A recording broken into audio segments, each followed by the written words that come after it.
Buonasera dal TG Sicilia, le principali notizie di oggi. Omicidio a Santa Croce Camarina durante la festa padronale. Sarebbe stato identificato l'assassino del giovane tunisino accoltellato al culmine di una rissa tra connazionali. In gravi condizioni Totò Schillaci, ricoverato al civico di Palermo, 59 anni e ammalato di tumore da tempo. Crisi idrica, nuova protesta davanti al comune di Agrigento. Cittadini sempre più esasperati. Nell'Ennese disposto il razionamento del prelevo di acqua dalla diga Ancipa. La regione intanto prevede un contributo straordinario per gli agricoltori. Italia sempre più a 2 velocità. Al nord la paga media giornaliera è di 101 euro lordi, in Sicilia di 73. Il nuovo studio della CGIA di Mestre è impietoso. Riparte la stagione dei treni storici per visitare borghi, parchi archeologici e luoghi d'arte. Da settembre a dicembre tappa anche nella Valle dei Templi. Il calcio è in play delle siciliane in C. Il Catania domina in casa della Juventus Next Gen. Anastasio, Inglese e Quaini in rete per il 3-1 finale. Vincono anche Trapani e Messina, i Granata si impongono in casa del Crotone e il presidente Antonini conferma Aronica in panchina. I giallorossi ne fanno 4 al Taranto.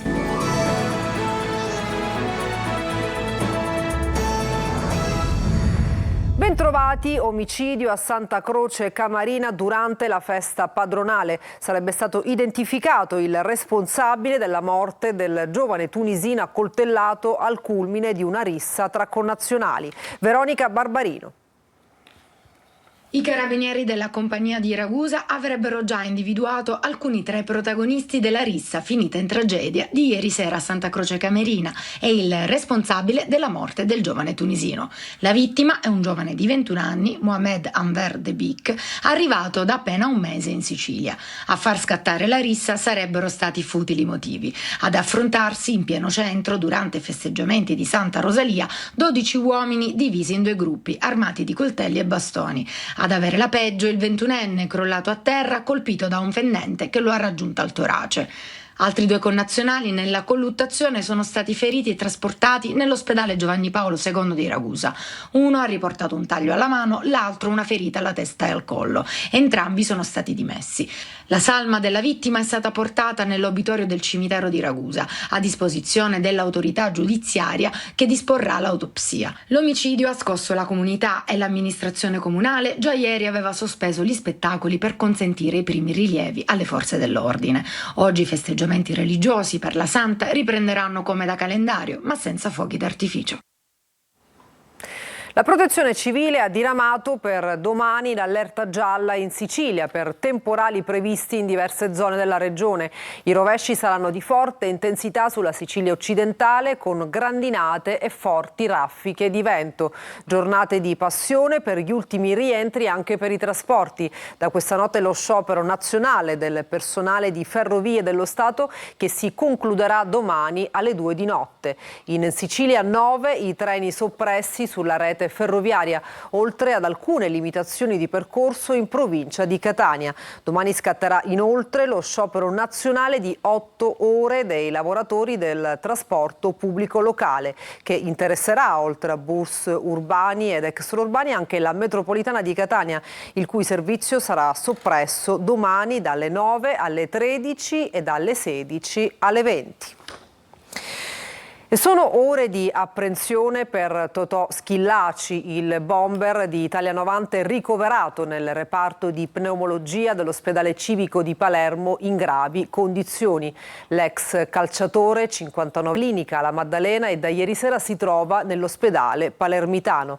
La conferma delle sue condizioni sul suo profilo social da parte dei familiari. Totò è in condizioni stabili e controllato da un'equipe di medici notte e giorno. E poi l'augurio di riprendersi. Forza Totò.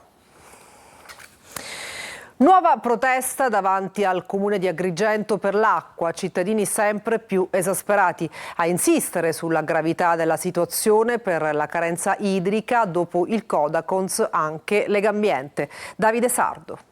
Ad Agrigento la piazza Pirandello dinanzi al municipio è da settimane cornice di manifestazioni contro la mancanza d'acqua, organizzate da associazioni, movimenti, comitati civici e dalla Codacons, il cui dirigente locale Giuseppe Di Rosa da martedì scorso dimora platealmente in piazza accampato con una tenda montata ad oltranza fino a quando non interverranno rimedi concreti alla crisi idrica. Adesso ha aderito e partecipato alla mobilitazione anche Lega Ambiente con i rappresentanti del Circolo Rabat di Agrigento. La misura è colma e qui viviamo una situazione in cui in alcuni casi le esigenze della popolazione sono state sottovalutate e soprattutto si viene da un'onda lunga di una gestione idrica del sistema della distribuzione idrica che è stato gestito molto male, con poca efficienza, e anche nella crisi idrica, la crisi idrica non è stata affrontata con equità. Mio marito si alza alle 4 di notte, prima di andare al lavoro, va a riempire i bidoni, li mette nel condominio, piano piano li andiamo salendo, sia io che mia figlia. Mia figlia ha 2 bimbi piccoli e siamo nell'assoluta disperazione. Nel 2024 ancora dobbiamo venire al Comune di Agrigento a protestare quando al sindaco non interessa nulla, interessa solo la capitale della cultura nel 2025. No, non si può andare avanti così. Ora penso che iniziano le scuole e dobbiamo vedere pure come la situazione scolastica, perché le scuole ogni giorno devono garantire l'erogazione idrica, altrimenti non sappiamo neanche se questi ragazzi possono iniziare ad andare a scuola. Nel frattempo, durante un incontro in prefettura ad Agrigento, alla quale hanno partecipato sindaci, vertici e componenti dell'AICA, dell'ATI e di Siciliacque, è stato ribadito che la soluzione a breve termine sono nuovi pozzi e la potabilizzazione di fonti d'acqua già presenti nel territorio, ma che non sono potabili per l'utilizzo umano, e ciò in attesa dei dissalatori. L'AICA ha informato di avere già adocchiato alcuni nuovi pozzi e che è alla ricerca di altre sorgenti. È sempre più difficile fronteggiare la crisi idrica nell'Ennese. Disposto il razionamento del prelievo di acqua dalla diga Ancipa, la Regione intanto prevede un contributo straordinario per gli agricoltori. Francesco Triolo. Avanza la crisi idrica in Sicilia, all'orizzonte ci sono nuove riduzioni nella distribuzione dell'acqua che riguardano il Nisseno, l'Ennese ma anche il Palermitano, in particolare l'area di Gangi. Sicilia Acque, secondo le indicazioni della cabina di regia per l'emergenza idrica e dell'autorità di bacino della regione, domani darà seguito all'ulteriore fase programmata di razionamento dei prelievi d'acqua dalla diga Ancipa. Il prelievo si ridurrà di 120 litri al secondo, ma 60 litri saranno recuperati attraverso l'acqua proveniente dai pozzi, per cui la riduzione complessiva sarà di 60 litri. A Messina invece è il momento delle valutazioni. In settimana inizierà l'attività scolastica e si sta verificando come distribuire l'acqua negli istituti. Sarà eliminata l'alternanza di 48 ore tra zona A e zona B in centro città.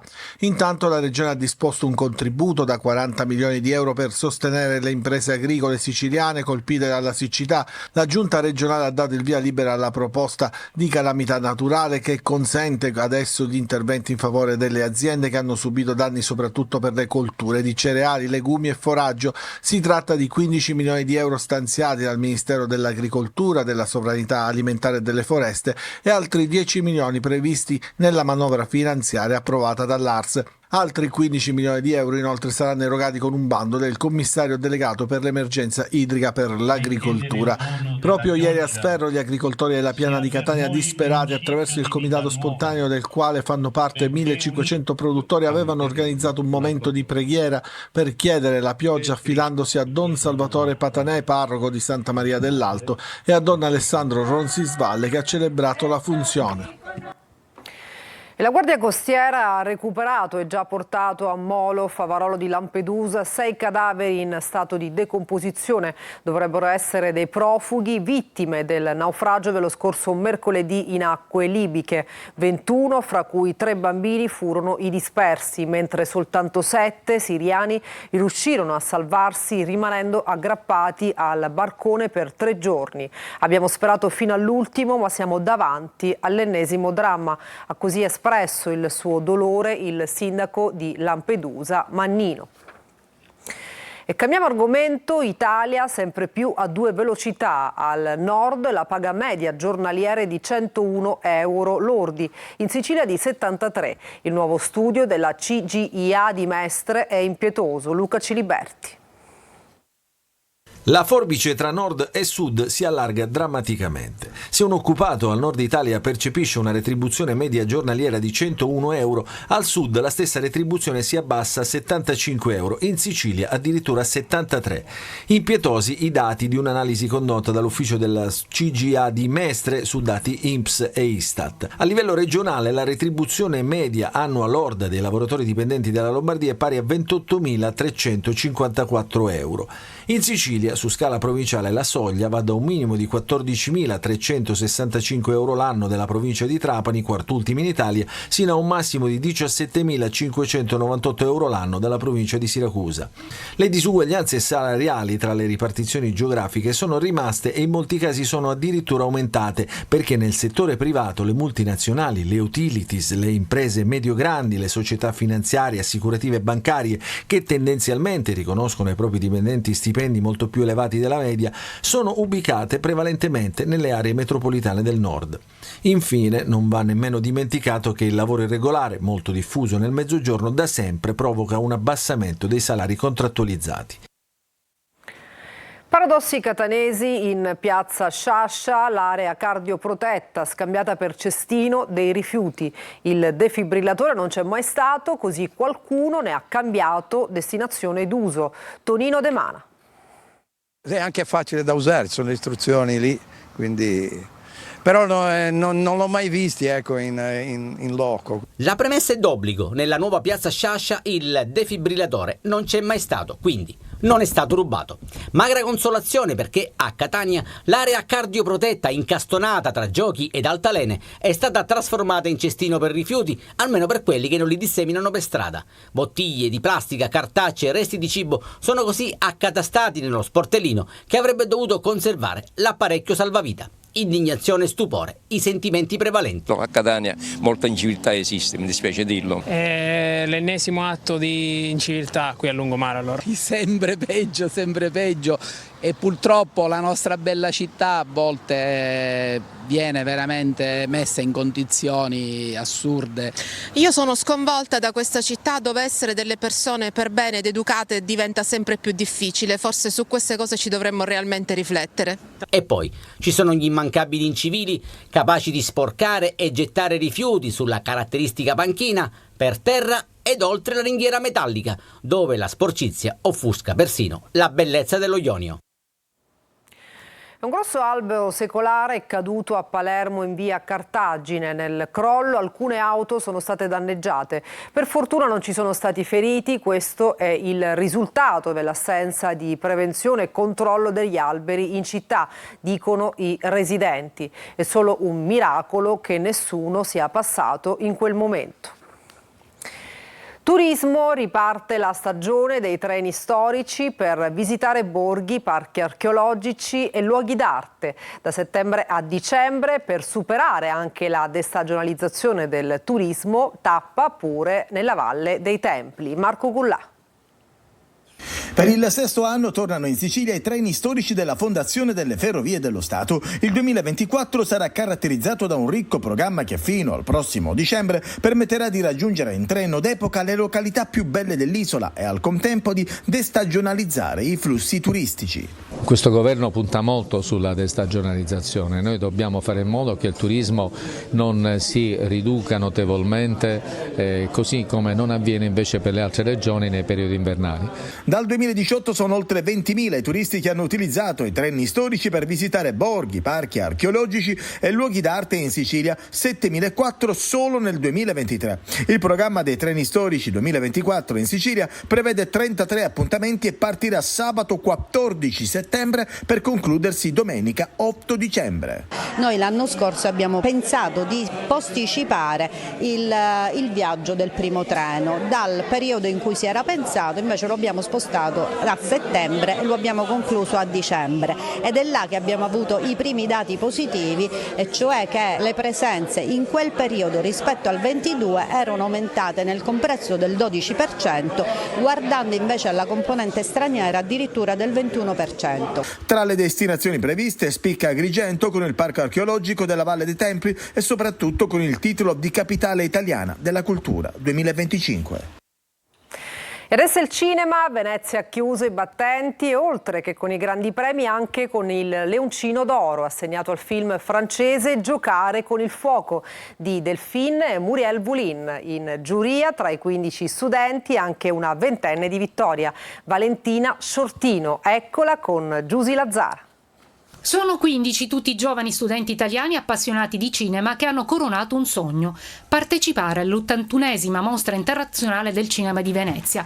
C'è pure Valentina Sciortino, 20 anni di Vittoria, fra i giurati che hanno assegnato il Leoncino d'Oro, un premio collaterale nei giorni della rassegna. Il film che abbiamo votato e che ha vinto è Avec les fleurs, che è un film francese che è adatto a nostro parere per tutte le generazioni, perché parla a larga linea dell'impotenza a volte dei genitori quando i figli decidono di prendere decisioni errate. Avvicinare i giovani al cinema, la mission fra gli altri della G-Scuola, dell'Accademia del Cinema Italiano, sostenuto dagli uffici regionali scolastici. Veniamo da regioni diverse e parliamo dialetti diversi, abbiamo un po' di tradizioni diverse, però ci siamo trovati tutti, siamo diventati tutti amici, abbiamo condiviso tanto. Valentina aveva scritto una recensione su un film visto a Vittoria e non si aspettava certo di poter girare per Venezia a caccia di star del cinema italiano e internazionale. In questa esperienza sono compresi degli incontri, quindi noi abbiamo incontrato registi e attori italiani che hanno un po' soddisfatto questo piacere di avere a che fare con persone famose. Progetti e futuro. Voglio frequentare l'università, voglio diventare una psicologa. Aspettando l'anno prossimo si pensa già a coinvolgere sempre più giovani al cinema. E adesso la musica. Al Teatro Antico di Taormina i capolavori di Lucio Dalla rivivono con la straordinaria voce di Lidia Schillaci e la Woman Orchestra. Luca Ciliberti.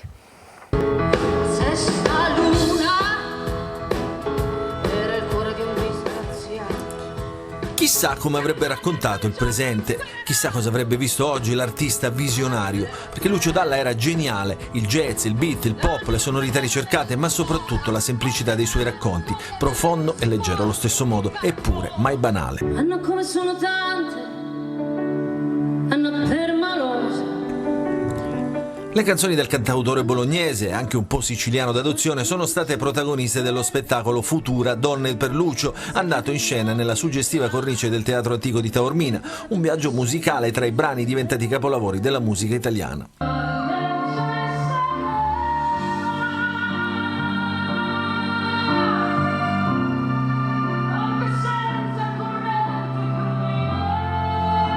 Al centro della scena la straordinaria Lidia Schillaci, cantautrice e interprete, accompagnata dalla Woman Orchestra diretta da Alessandra Pipitone, un'orchestra sinfonica interamente al femminile.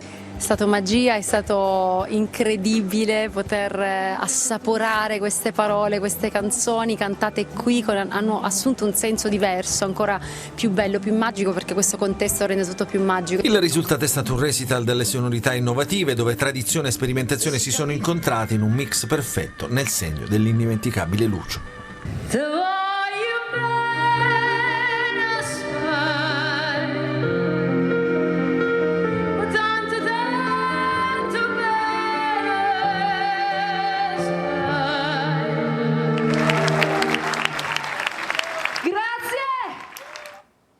E adesso una pausa, tra poco il calcio, non mancate.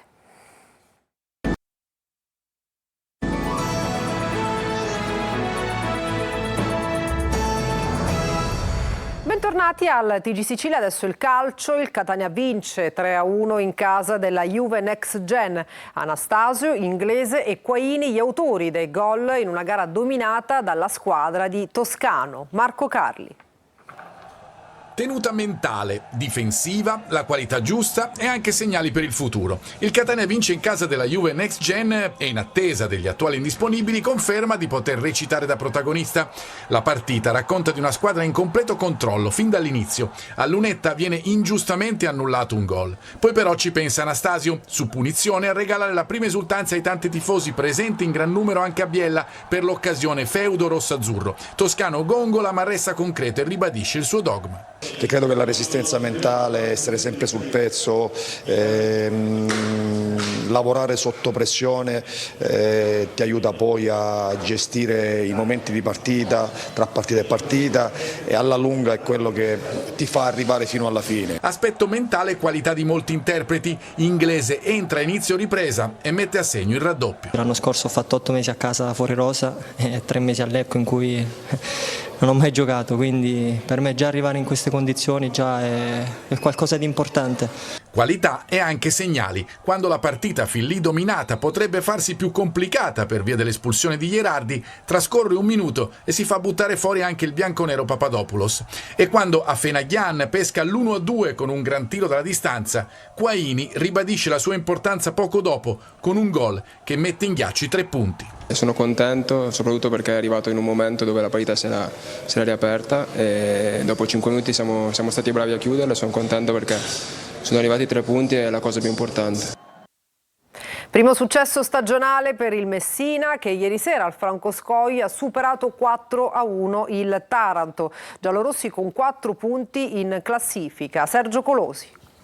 Il Messina che non t'aspetti, rimonta servita e 4 gol al Taranto, vittoria convincente e 4 punti in classifica dopo 3 giornate. La sera al Francoscoglio era cominciata nel modo peggiore. Dopo 6 minuti Guarrascino gode di libertà a sinistra e Ardizzone ancora di più in area per il vantaggio pugliese. Il minuto 19 fa da spartiacque. Dopo oltre 3 anni d'attesa in casa, l'ultimo nel maggio 2021, al Messina viene assegnato un calcio di rigore, anche se l'episodio del presunto contatto tra Luciani e Del Favero lascia infiniti dubbi e giustifica le proteste degli ospiti. Luciani trasforma e pareggia i conti, nonostante un Taranto più quadrato, pronto però a sciogliersi nella ripresa. Al Messina bastano 24 secondi per il sorpasso, Lia sfonda sulla fascia e Garofalo segna con un destro al volo. I 7 under giallorossi si caricano a 1000, con una condizione fisica figlia del lavoro in ritiro di Modica, mentre dall'altra parte i pugliesi pagano dazio